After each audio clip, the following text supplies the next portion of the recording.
हम छोटा सा प्रसंग सुने। शास्त्रों में शिव जी के कई प्रसंग हैं।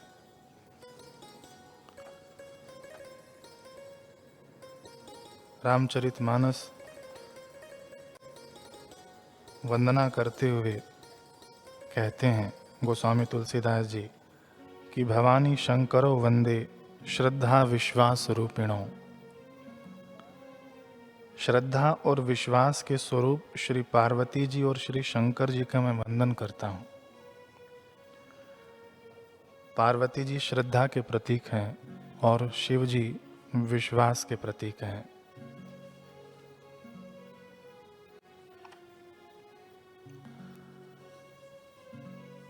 जब श्रद्धा दृढ़ हो जाती है, और पार्वती जी का जन्म कहाँ हुआ?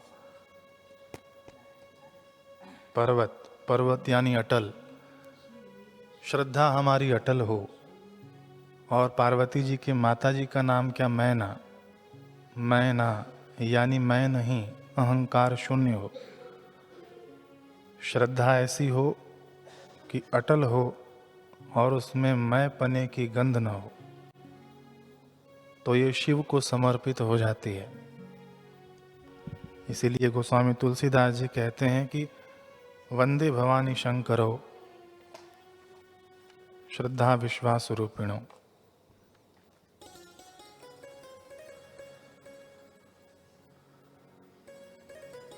पार्वती जी के पास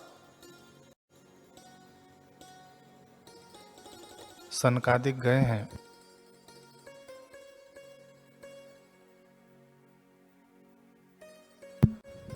उन्हें कहते हैं कि विष्णु जी से वर्ण कर लो, ये तपस्या छोड़ो।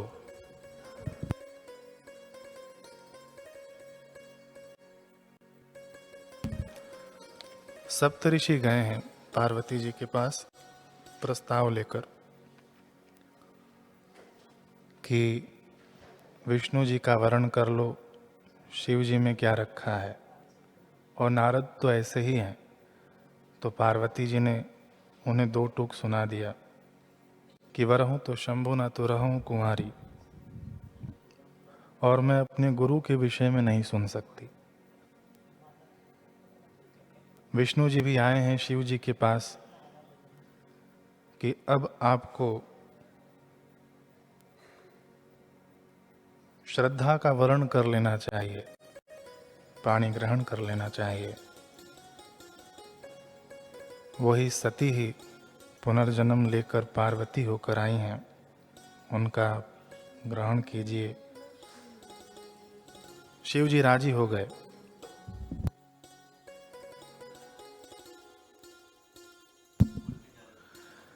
शिव जी राजी हो गए। अब बैठे हैं, विवाह का समय तय हुआ। आज निकलना है, जाना है विवाह के लिए। शिव जी तो अपने कैलाश पर्वत पर बैठे हैं, नंदी और भृंगी गण के साथ।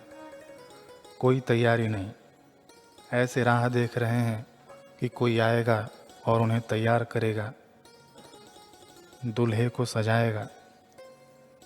लेकिन गोस्वामी तुलसीदास जी वर्णन करते हैं कि लगे सवारन सकल सुर, वाहन विधि विमान, होहि सगुन मंगल सुभद, करहि अपसरा गान। शिव जी को कौन पूछे? जो बाराती हैं, जो जाने वाले हैं। लगे सवारन सकल सुर, सभी देवता खुद ही सजने धजने लग गए। विविध विमान, अपने अपने वाहन को, विमान को सजाने लग गए। भगवान विष्णु गरुड़ जी को सजाने लग गए। इंद्र ऐरावत हाथी को सजाने लग गए। कुबेर पुष्पक विमान को सजाने लग गए। और यमराज अपने भैंसे को रगड़ रगड़ कर उसे धोने लग गए, मान लो उसे सफेद कर देंगे, इतने प्रसन्न हैं। सभी देवता बड़े खुश हैं, लेकिन यहाँ शिव जी सबकी राह देख रहे हैं कि अभी कोई आएगा और सजाएगा।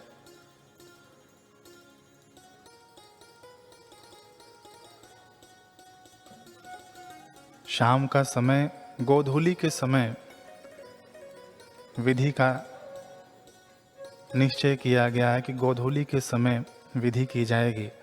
अब शिव जी कहते हैं ये तो लेट हो रहा है, कोई आया ही नहीं, सब अपने अपने कार्य में मग्न है। गोस्वामी तुलसीदास जी आगे कहते हैं कि करहीं अप्सरा गान, नाच गान कहाँ हो रहा है, देवताओं के पास हो रहा है, बारातियों के पास हो रहा है, लेकिन यहाँ जिसके घर से बारात जाने वाली है वहाँ बिल्कुल स्मशान की तरह सुनसान पड़ा हुआ है। नंदीगण कहते हैं कि भगवान हम आपको सजा देते हैं। भगवान कहते हैं ठीक है, सजा दो। भगवान ने जब कामदेव को जब भस्म किया तो उनकी जटाएं बिखर गई थीं। तो नंदीगण ने क्या किया, उन जटाओं को बांध दिया, अच्छे से पकड़ पकड़ कर बांध दिया, तो टोपी का काम हो गया। अब दूल्हा बनना है तो सहरा तो लगाना पड़ेगा। तो किसी ने सलाह दिया कि सहरे के लिए हम सांप ले आते हैं। पतले पतले सांप पकड़ कर ले आए, उनकी पूंछ नीचे की ओर और फन ऊपर की ओर, सहरे से ढक जाता है चेहरा। शिव जी कहते हैं ये क्या है, कि बाबा ये सहरा है। नागों ने अपने फन खोल लिए, छोटे छोटे पतले पतले थे, सहरे की तरह बांध दिया गया। अब भी कुछ अधूरा लग रहा है, तो शिव जी को कंगन पहनाया गया सांपों का, और एक ही प्रकार के सांप लगाए गए दोनों तरफ, अलग अलग नहीं। ऐसा नहीं लगना चाहिए कि दूसरा डिज़ाइन है ये दूसरा डिज़ाइन है, एक ही तरह का। बिच्छू पकड़ कर लाए, कानों में लटका दिया गया, बाजूबंद में सांप बांध दिए गए। अब क्या बचा,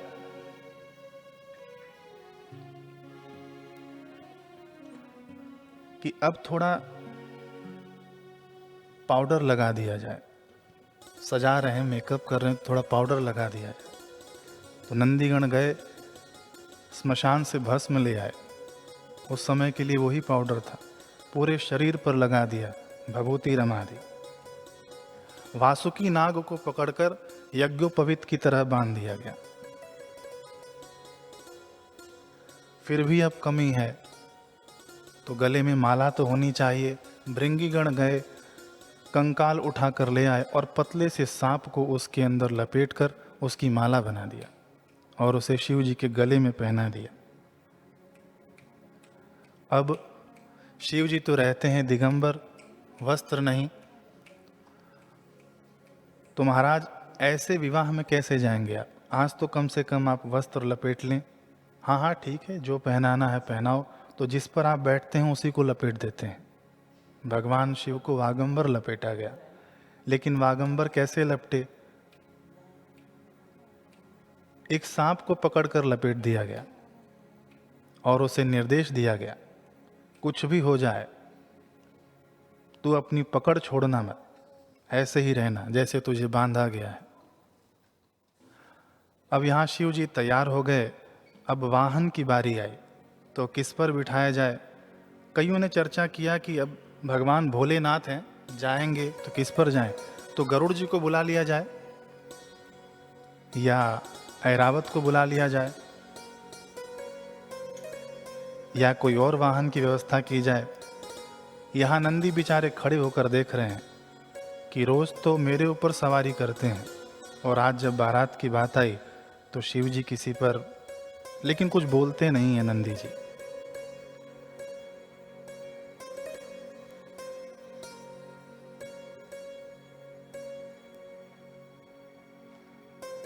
शिव जी ने सोचा कि नंदी भी बोलेगा कि वाह बाबा, रोज के लिए हम थे और मौके पर हम ही बदल गए, यह ठीक नहीं है। ये शास्त्रीय जो बातें होती हैं सिर्फ कहानी और कथाएं नहीं होती हैं, इनके पीछे बड़ा गूढ़ रहस्य छिपा होता है। संकेत है कि प्राप्त वस्तु का हम सदुपयोग करें। शिव जी हमें ये सिखाते हैं, प्राप्त में संतुष्ट रहें। दूसरा संकेत है वृषभ धर्म का स्वरूप है। ये भागवत में वर्णन आता है, भागवत के महात्म्य प्रकरण में ये वर्णन आता है। महाराज परीक्षित को उपदेश देते हुए कि वृषभ धर्म का स्वरूप है। अर्थ यह है कि संसार से संबंध जोड़ने चलो तो धर्म पर आरूढ़ होकर चलो। शिष्य का, साधक का धर्म होता है सद्गुरु के निर्दिष्ट मार्ग पर चलना। इस धर्म से चलने वाला स्वयं धर्म विग्रह हो जाता है। और दंत कथाओं के अनुसार माने तो शिव जी बैल पर बैठे हैं, लेकिन उल्टा होकर बैठे हैं, यानी बैल की पूंछ की तरफ अपना मुंह कर कर बैठे हैं। शिव जी से पूछा गया कि कैसे पहुंचोगे आप, उल्टे बैठे हो तो। शिव जी ने कहा कि चलना मुझे नहीं है, चलना तो इसे है। यानी धर्म पर बस आरूढ़ हो जाएं, यानी गुरुदेव के सिद्धांतों को अपने जीवन में ले आए, सिद्धांतों पर सवार हो जाएं, फिर धर्म हमारा वहन करेगा, धर्म चलेगा, हमें बस बैठना है उस गाड़ी में। अब देखिए, शिव जी बैठ गए, नंदीगण भृंगीगण खड़े हैं। अब वहाँ पर समस्त देवी देवता पधार चुके हैं। देवियों ने जब देखा शिव जी का ऐसा रूप, तो उन्होंने कहा कि ऐसे के लिए भी कोई दुल्हन बनी होगी। अब देखिए कौन कौन आता है बारात में।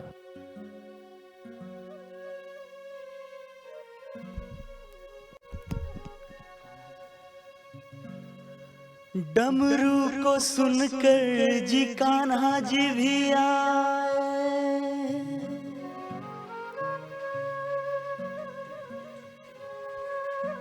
कान्हा जी भी आए संग राधा जी को लाए।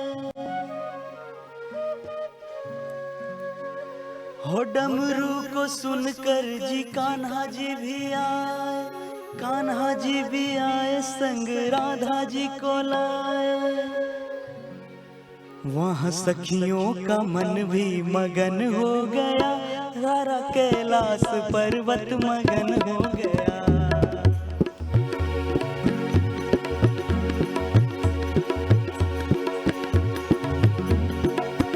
ऐसा डमरू बजाया भोलेनाथ ने, सारा कैलाश पर्वत मगन, सारा कैलाश पर्वत मगन हो गया, सारा कैलाश पर्वत मगन हो गया। ऐसा डमरू बजाया भोलेनाथ ने, सारा कैलाश पर्वत मगन हो गया। शिव शिव शिव शिव शंभो, शिव शिव शिव शिव शंभो।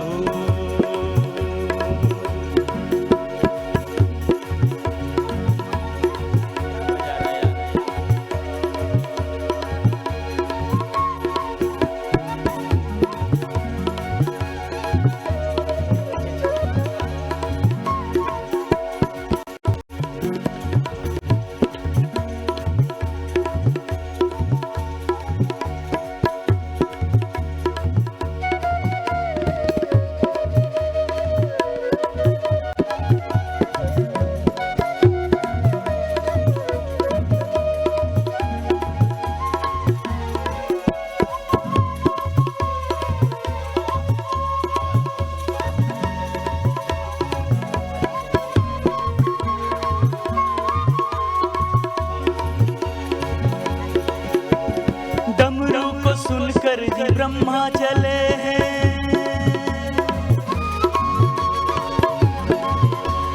डमरू को सुनकर जी ब्रह्मा चले हैं, ब्रह्मा चले यहाँ विष्णु चले। डमरू को सुनकर ब्रह्मा चले, ब्रह्मा चले यहाँ विष्णु चले। मैया लक्ष्मी का मन भी मगन हो गया, सारा कैलाश पर्वत मगन हो गया। ऐसा डमरू बजाया भोलेनाथ ने, सारा कैलाश पर्वत मगन हो गया। शिव शिव शिव शिव शंभो, शिव शिव शिव शिव शंभो।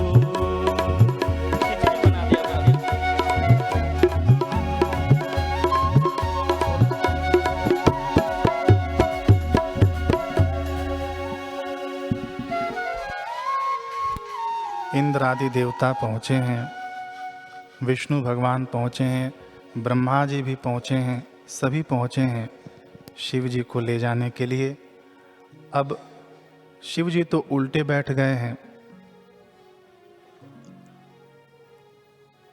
शिव जी से पूछा गया, महाराज आप उल्टे क्यों बैठे हैं? शिव जी ने कहा, धर्म पर आरूढ़ हैं हम, तो धर्म से जुड़ने के बाद भी जीवन उल्टा नहीं तो क्या मतलब? ध्यान दीजिएगा, मन उलट जाना चाहिए हमारा, जगत से जगदीश्वर की ओर चले जाना चाहिए, जीवन बदल जाना चाहिए, वृत्ति उलट जानी चाहिए, अंतर्मुखी दशा में बैठना। ये शिव जी का संकेत है। इन कथाओं को मात्र कथा के रूप में न लें, थोड़ा सांकेतिक रूप से लें। चरणदास जी कहते हैं कि गुरु कृपा जिस दिन से उनके ऊपर हुई तो क्या हुआ कि उलट गई मेरी नैन पुतरिया। बापूजी कहते हैं कि उल्टी चाल चलते हैं दीवाने, दीदार के लिए बंद करते हैं आंखें। निजानंद मस्ती में मैं झूमता हूँ, कहाँ कौन कैसा न मैं पूछता हूँ। खिला है जमाने में गुल रंग बिरंगे, विशाले भंवर हो कि मैं गूंजता हूँ। ये उलट जाना है, अपनी ओर आ जाना है। शंकर सहज स्वरूप सम्हारा, यही उलटना है। और ज्ञान दृष्टि से क्या उलटना है? स्वरूपस्थ हो जाना है। और भक्ति की दृष्टि से उलटना यानी भगवान ही सर्वमय है। जैसे मीरा उलट गई, उनको जहर में भी भगवान दिखे, सांप में भी भगवान दिखे। धर्म दृष्टि से उलटना यानी जगत से जुड़ी वृत्ति परमात्मा से जुड़ जाए। अनीति से जुड़ी वृत्ति मन नीति से जुड़ जाए।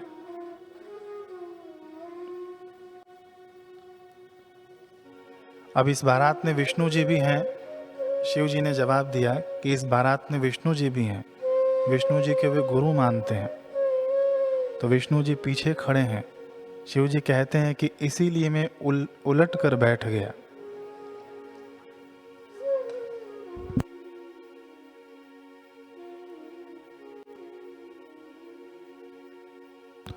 इसीलिए अब मैं उलट कर बैठ गया।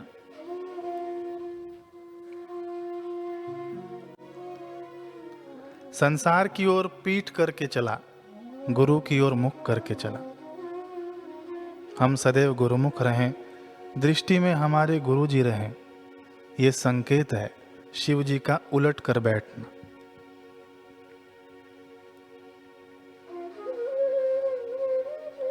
अब यहाँ एक प्रश्न उठेगा कि जिससे नाता जोड़ने जा रहे हैं उसी की ओर पीठ करके बैठे हैं।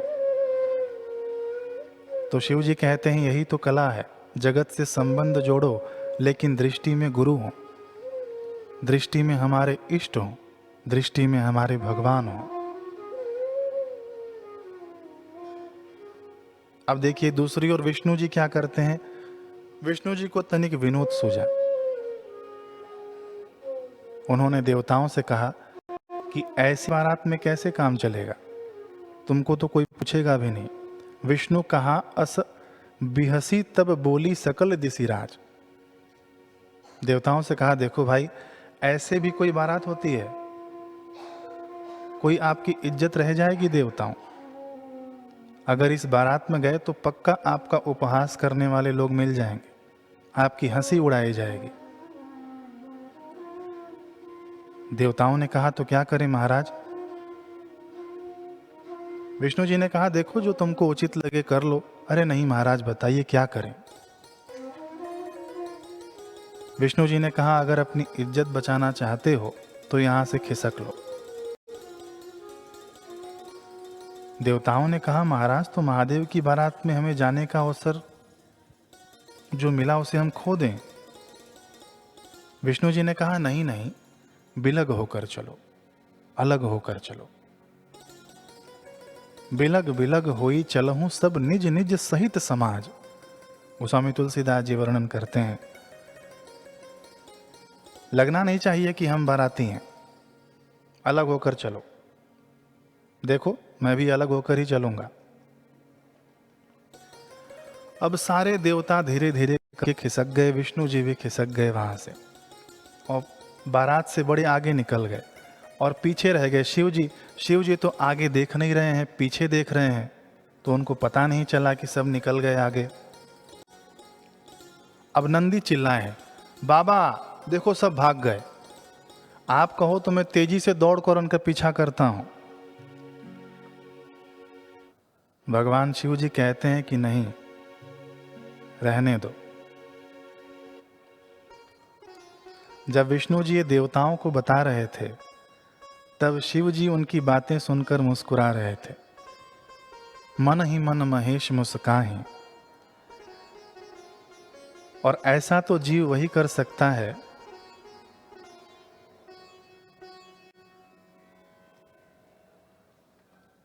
और ऐसा वही कर सकता है जो शिव हो, यानी जो शिवत्व को प्राप्त हो। यहाँ समता का भाव हमें प्रदर्शित होता है। दूसरा संकेत आता है कि अपने प्रभु के, गुरु के प्रसन्नता में ही अपनी प्रसन्नता हम माने। तेरे फूलों से भी प्यार, तेरे कांटों से भी प्यार। विष्णु जी को यहाँ पे दिखेगा कि विष्णु जी ने सभी बारातियों को भगा दिया, लेकिन शिव जी मन ही मन महेश मुस्काहि।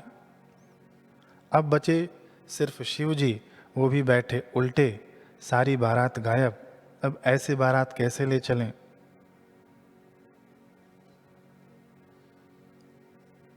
भगवान शिव जी ने कहा, चलो अपने जमात वालों को बुलाओ, भूत प्रेतों को बुला लो, चलो। नंदी जी ने कहा, महाराज उनको कार्ड नहीं दिया है। अब भोले बाबा कहते हैं, अरे भूतों को कौन कार्ड देता है? अब कोई भी विवाह का कार्ड निकाले तो क्या लिखते हैं कि प्रिय प्रेत जी आप सादर आमंत्रित हैं, प्रिय चुड़ैल देवी आप अवश्य पधारिए। ऐसे कौन लिखता है? कार्ड नहीं दिया जाता, उनको तो ऐसे ही बुलाओ। तो नंदी ने बस एक आवाज लगाई, हर हर महादेव। बस इतना कहना था कि सभी भूत प्रेत चले आए वहां पर। शिव अनुशासन सुनी सब आए, प्रभु पद जलज शीस तिन्ह नाए। नाना बाहन नाना बेसा, बिहसे शिव समाज निज देखा। अब हम लोग सही सही लोगों को ढूंढते हैं। समाज की ये रीति है, समाज की ये रीति है कि हम लोग सही सही लोगों को ढूंढते हैं हर जगह, चाहे नौकर हो चाहे साहब हो। अपने जीवन में हम किसी को काम पर रखें, किसी को नौकर रखें, तो भी सही सही ढूंढते हैं। लेकिन शिव जी जितने भी गलत गलत हैं उनको सबको ढूंढ कर ले आते हैं। आओ तुम भी चलो, तुम भी चलो।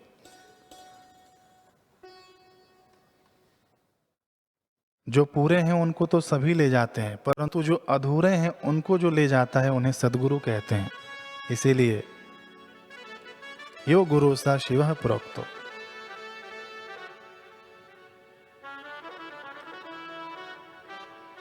अब सारे भूत प्रेत बाराती बन गए। यहाँ भूत कौन है? भूत जो मरने के बाद बनते हैं वो भूत तो ठीक है, इसका अर्थ हम समझें।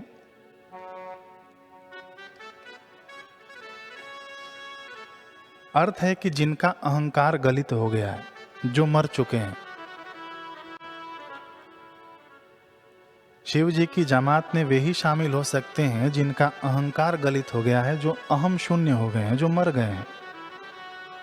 मनोबुद्धि अहंकार चित्तानि नाहम, यही मरना है और यही भूत है। यही शिव जी के सच्चे जामात वाले हैं, जो मर गया है। अब जो मर गया है वो डूबता भी नहीं है, जिंदा ही डूबते हैं। जो अहम शून्य हो गया है वो डूबेगा कैसे? तुलसीदास जी मुर्दे पर ही तो बैठ कर गए थे, यमुना जी को पार किया था। तो जिनका अहंकार मर गया उनका आश्रय लोग लेकर भव से पार हो जाते हैं।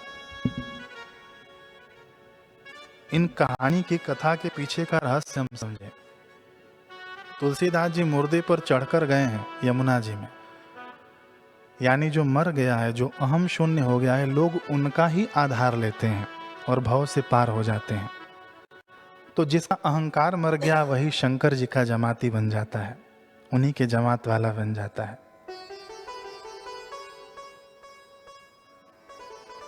अब एक आवाज लगाने पर सभी भूत प्रेत आ गए। अब भूत प्रेतों का वर्णन करते हुए गोस्वामी तुलसीदास जी कहते हैं कि कौ मुखहीन विपुल मुख का हो, बिनु पद कर को बहुपद बाहो। विपुल नयन को नयन बिहीना, रिष्ट पुष्ट को अति तन खीना।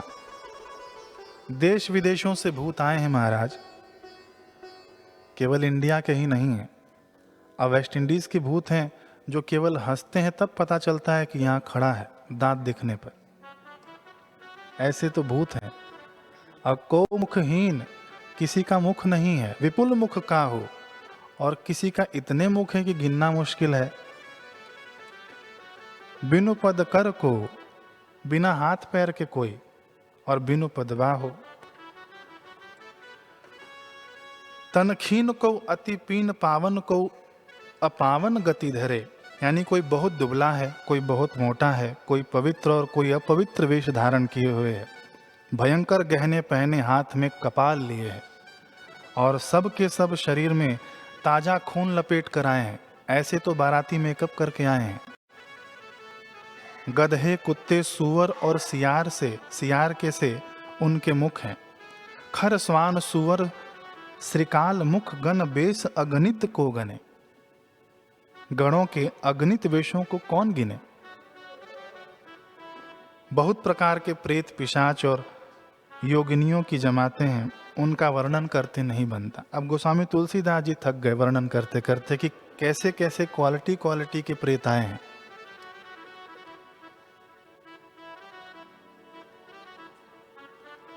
अब यहाँ जैसा वर्णन किया गया है गोस्वामी तुलसीदास जी के द्वारा, अब उसका हम संकेत समझें। कौमुखहीन, ये जमाती है ना शिव जी के बाराती। कौमुखहीन यानी मौन का आश्रय लेना, यानी किसी का मुख नहीं था, यानी मौन का आश्रय लें। बापू जी के सत्संग में आता है ना कि मन मस्त हुआ तब क्या बोले। ये शिव जी के जमाती हैं, बाराती हैं सच्चे। विपुल मुख का हो, जिनका एक मुख से अनेक मुखों की वाणी निकले, ये इसका अर्थ है विपुल मुख का हो। अभी हमारे जो आश्रम के साहित्य हैं, जो ऋषि प्रसाद हमारे आश्रम से जो निकलती है, विपुल मुख का हो। वेद व्यास जी की वाणी मिल जाएगी, लीलाशाह जी बापू की वाणी मिल जाएगी, शिव जी की वाणी मिल जाएगी, अनेक ब्रह्मज्ञानी संतों की वाणी मिल जाएगी। ये विपुल मुख का हो। ये मतलब बारातियों का वर्णन है, केवल शब्द पर न जाएं। अगला, बिनु पद कर, यानी जिनका देहाभिमान गलित हो गया है, शरीर हम नहीं है, ये भी जमाती हैं। बहुपद बाहु, यहाँ पर वासुदेव सर्वमिति, यानी सब में एक का दर्शन, सर्व को अपनी आत्मा मानना, सब शरीर में मैं ही हूं। ये बहुपद बाहु अद्भुत संकेत है। अब बारात चली है तो बाराती अब चुपचाप कैसे चलें। अब बाराती भी गाते हुए चल रहे हैं, लेकिन कौन से बाराती? ये जिनको कार्ड नहीं दिया गया है वो बाराती। अब क्या गा रहे हैं हम सुने।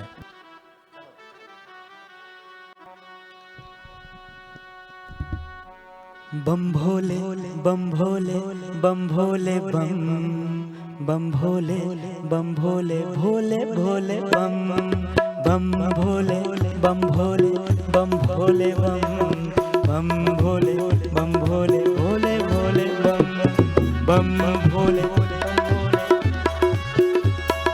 बम भोले बम भोले भोले भोले बम बम भोले बम भोले भोले भोले बम बम भोले बम भोले बम भोले बम बम भोले बम भोले बम बम भोले बम भोले भोले भोले बम बम भोले बम भोले भोले भोले बम बम भोले बम भोले बम भोले बम बम भोले बम भोले भोले भोले बम।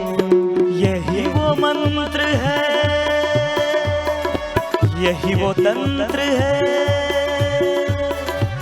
यही वो मंत्र है, यही वो तंत्र है। प्रेम से जपोगे तो मिटेंगे सारे गम। बम भोले बम भोले बम बम बम बम बम भोले बम भोले बम बम बम बम भोले बम भोले बम बम बम बम भोले बम भोले बम बम बम बम भोले बम भोले बम बम बम बम भोले बम भोले बम बम बम बम भोले बम भोले बम बम बम बम भोले बम भोले बम बम बम। यही वो मंत्र है, यही वो तंत्र है, यही वो मंत्र है, यही वो तंत्र है। प्रेम से जपोगे तो मिटेंगे सारे गम। बम भोले बम भोले बम बम बम बम भोले बम भोले बम बम बम बम भोले बम भोले बम बम बम बम भोले बम भोले बम बम बम।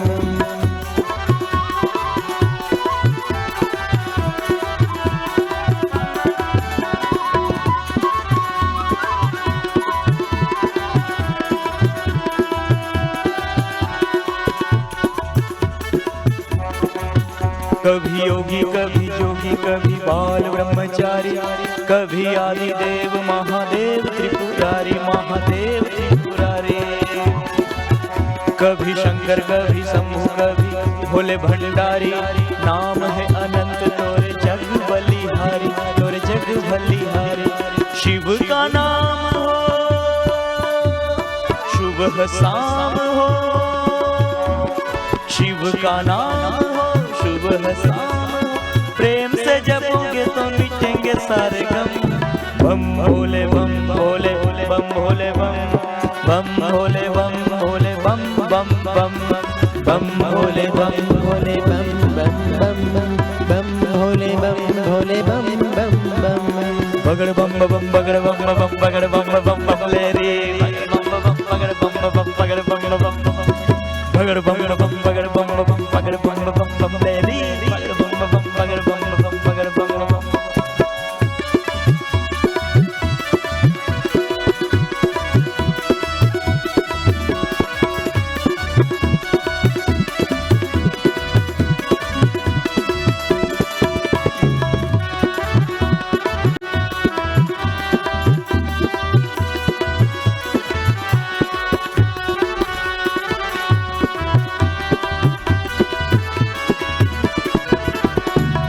दक्ष प्रजापति जब पुकारा, त्रिशूल से शीश उतारा। ओम नमः शिवाय, ओम नमः शिवाय। दक्ष प्रजापति जब पुकारा, त्रिशूल से शीश उतारा। माफी मांगी होश में आए, बकरे का तब शीश लगाया। आशुतोष भोलेनाथ हुए प्रसन्न, बकरे ने मुख से जो बोले बम बम बम भोले बम भोले बम बम बम बम भोले बम भोले बम बम बम बम भोले बम भोले बम बम बम बम भोले बम भोले बम बम बम। शिव का नाम हो शुभ शाम हो, शिव का नाम हो शुभ शाम हो। प्रेम से भजोगे तो मिटेंगे सारे गम। बम भोले बम भोले बम बम बम बम भोले बम भोले बम बम बम बम भोले बम भोले बम बम बम बम भोले बम भोले बम बम बम। बगड़ बम बम बगड़ बम बम बगड़ बम बम बम ले रे बगड़ बम बम बगड़ बम बम बगड़ बम बम बम ले बगड़ बम बम बगड़ बम बम बगड़ बम बम बम ले रे बगड़ बम बम बगड़ बम बम। कलातीत कल्याण कल्पांतकारी, सदा सज्जनानंद दाता पुरारी। चिदानंद संदोह मोहापहारी, प्रसीद प्रसीद प्रभु मनमथारी। ध्यान लगाइए ज्योत जगाइए, ध्यान लगाइए ज्योत जगाइए। शिव को पुकार चलो हरदम। बम भोले बम भोले बम बम बम बम भोले बम भोले बम बम बम बम भोले बम भोले बम बम बम बम भोले बम भोले बम बम बम। शिव का नाम सुबह शाम हो, शिव का नाम सुबह शाम हो। प्रेम से भजोगे तो मिटेंगे सारे गम। बम भोले बम भोले बम बम भोले बम भोले बम बम बम बम भोले बम भोले बम बम बम बम भोले बम भोले बम बम बम। ओम नमः शिवाय, ओम नमः शिवाय, ओम नमः शिवाय, ओम नमः शिवाय। बारात चली, ओम नमः शिवाय, ओम नमः शिवाय। बारात चली और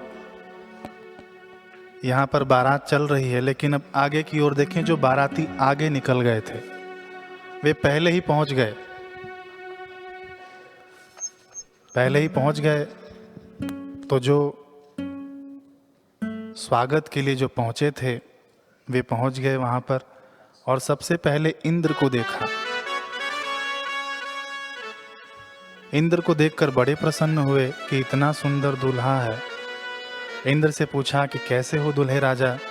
तो इंद्र ने कहा कि मैं दूल्हा नहीं हूं, मैं तो उनका नौकर हूं, दास हूं। और खुश हो गए कन्या पक्ष के लोग कि जब दास इतना सुंदर है तो दूल्हा कितना सुंदर होगा। अच्छा चलिए जलपान करिए।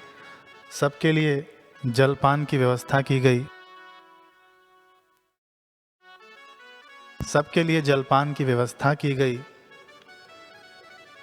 ब्रह्मा जी आए, 1 मिनट अभी पहले मीटिंग कर लेते हैं, फिर उसके बाद हम नाश्ता करेंगे। इधर आओ सब देवी देवताओं को बुलाया गया आगे। देखो ये तुमको नाश्ता और ये तुमको जो खाना है ना, तभी तक नसीब है जब तक वो पीछे के बाराती आगे नहीं आ जाते। जैसे ही वे दिख जाएंगे, तुम्हारे सारे नाश्ते और तुम्हारे सारे जो खाने की सामग्री है वो शायद धूल में मिली हुई होगी। तो फटाफट बैठो और फटाफट जो मिल रहा है उसे निपटा दो। अब सभी देवी देवता बैठ गए, सबको परोसा गया बड़े प्रेम से।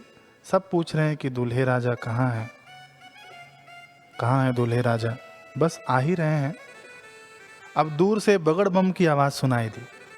अभी हमने सुना ना, उसकी आवाज़ सुनाई दी तो परोसने वालों का ध्यान उधर गया। देवता कहते हैं ध्यान मत दो उधर, कुछ छूट गए होंगे, वो तो बैंड बाजे वाले हैं। अब बगड़ बम की भी आवाज़ कैसी आ रही थी? गोस्वामी तुलसीदास जी बता रहे हैं कि उसके अंदर किसी का स्वर कैसा, किसी का स्वर गधे जैसा, किसी का कुत्ते जैसा, और किसी का सुअर और सियार जैसा स्वर।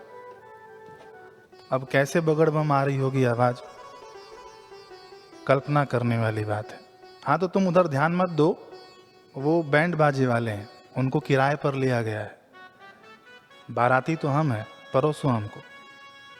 यहाँ पर परोसा जा रहा है। देखिए महाराज, यहाँ पर भूत कौन और नाच कौन रहे हैं, गा कौन रहे हैं, ये शास्त्रीय संकेत हम समझें कि हमारे शरीर में भी पंचभूत हैं। शीत जल पावक गगन समीरा पंच रचित यह अधम शरीरा, ये पंचभूत हैं। ये 5 भूत हम में भी लग गए हैं और ये नाच रहे हैं। अब हमें सदगुरु से प्रार्थना करनी चाहिए कि हे गुरुदेव हमारे ये भूत उतार दीजिए। जैसे किसी को भूत लग जाता है तो वह व्यक्ति नहीं बोलता, भूत ही बोलता है। ऐसे ही हमें ये, हम हैं तो ब्रह्म, परंतु अहंकार का भूत ही बोलता है। यहाँ गुरुदेव ही झाड़ फूक का काम कर सकते हैं, और गुरुदेव के पास ही झाड़ फूक की विधि है। कैसे? कि सत्संग से, सेवा से। कभी कभी गुरुदेव तो हाथों के प्रसाद से भी झाड़ फूक कर देते हैं, और जो भाग जाते हैं उनका भूत कभी नहीं उतर पाता। देहाभिमान रूपी भूत तो गुरुदेव ही उतारते हैं। तो भाई आप उन पर ध्यान मत दो, बाराती हम हैं। अब एक व्यक्ति इंद्र को, जिसने माला पहनाया था स्वागत में, इंद्र को जूस पिला रहा है। अब ग्लास में दे रहा है और ऊपर से एक बगड़ बम करते हुए उड़ते हुए आया। अब जूस तो नीचे गिर रहा है और देख ऊपर रहा है। अरे भाई तुम ध्यान मत दो। अरे ध्यान कैसे नहीं दें, ये कौन उड़कर आ रहा है? ऐसे तो कई आ गए, कई उड़ते उड़ते आ गए।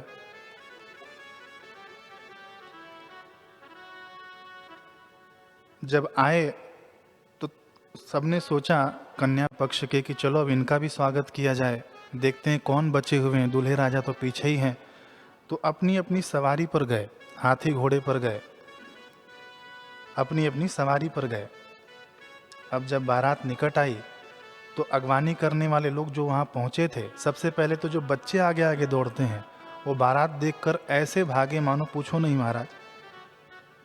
जाकर घर में बिना रुके घर के अंदर गए और माता के अपने अपने पल्लू में छिप गए।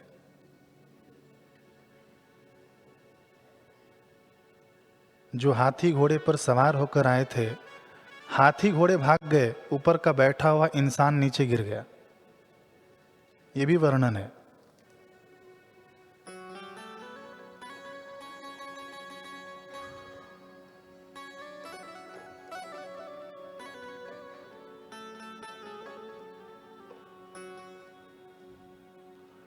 ऊपर बैठे हुए लोग धरती पर गिर गए, ये भूत प्रेतों की बारात देखकर। अब बिना सिर वाला भूत एक आया आगे, कन्या पक्ष के अगवानी करने वाले एक व्यक्ति को बोला, अच्छा बताइए रुकने की व्यवस्था कहाँ है। अब उस भूत का सिर नहीं था।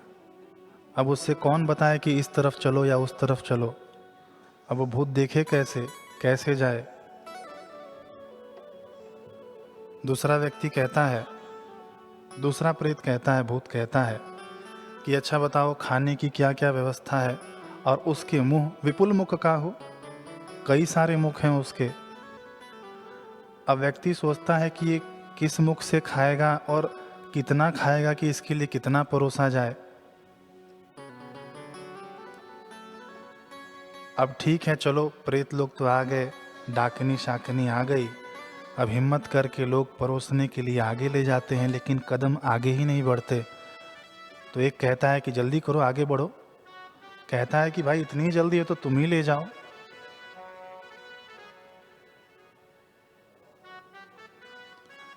बारातियों का स्वागत हुआ। शिव जी पहुंचे हैं द्वार पर। माता मैना आई हैं आरती की थाल लेकर। आरती की थाल में एक लोटा है, उसके अंदर जल है, दीपक है और तिलक करने के लिए चंदन आदि या कह दें कुमकुम आदि है। तो शिव जी तो खड़े हैं अपनी मस्ती में, लेकिन हो गया है अंधेरा। अब दिखे कैसे दूल्हे का चेहरा। माता जी भी चाहती हैं कि दूल्हे का चेहरा तो कम से कम दिखे। तो शिव जी ने जो हमने सहरा जो बांध रखा था, उन सांपों को कहा भैया, वो नागमणि थे उनके पास, मणि था, मणिधर सांप थे।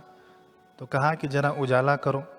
अब सांपों ने अपने अपने फन खोले, उजाला तो हुआ, लेकिन जैसे ही दूल्हे का चेहरा दिखा, माता मैना तो थाल फेंक कर, लोटा फेंक कर वहाँ से भाग चले। किसी ने कहा शिव जी से कि आपका ये घोर अपमान है महादेव, घोर अपमान है। अब महादेव से हमें समता सीखनी चाहिए यहाँ पर कि कैसे समता की मूर्ति भगवान भोलेनाथ ने इसको भी अपने ढंग से लिया। ज्ञानी महापुरुषों का यही तो बड़प्पन। नहीं, मेरा अपमान नहीं है। तो कैसे महादेव आपका अपमान नहीं है, बताइए। महादेव ने कहा कि माता मैना मुझे अर्घ देने लाए थे लोटे में जल लेकर, लेकिन जैसे देखा कि मेरे शीश पर गंगा जी विराजमान है, तो गंगा जी के सामने एक लोटे अर्घ की क्या कीमत, इसीलिए उन्होंने लोटा फेंक दिया। अच्छा महाराज, लोटा तो चलो मान लो फेंक दिया, अब दीपक क्यों फेंक दिया? अरे जिसके सिर पर चंद्रमा लगा हो उसको दीपक दिखाना कैसा लगेगा, इसीलिए माता मैना ने दीपक भी फेंक दिया। अच्छा ये तिलक क्यों फेंक दिया? पहले से ही मेरे सिर पर त्रिपुंड लगा हुआ है, मुझे पाउडर लगा कर ले आए हैं मेरे गण, और मेरे तो तीसरा नेत्र पहले से ही है, अब तिलक लगाने की जगह कहाँ बची, इसलिए माता मैना ने तिलक भी फेंक दिया। शिव जी की समता, शिव जी का नजरिया, हर परिस्थिति में सम रहना, सदैव सम और प्रसन्न रहना ईश्वर की सर्वोपरि भक्ति है। ये सूत्र हमें यहाँ मिलता है।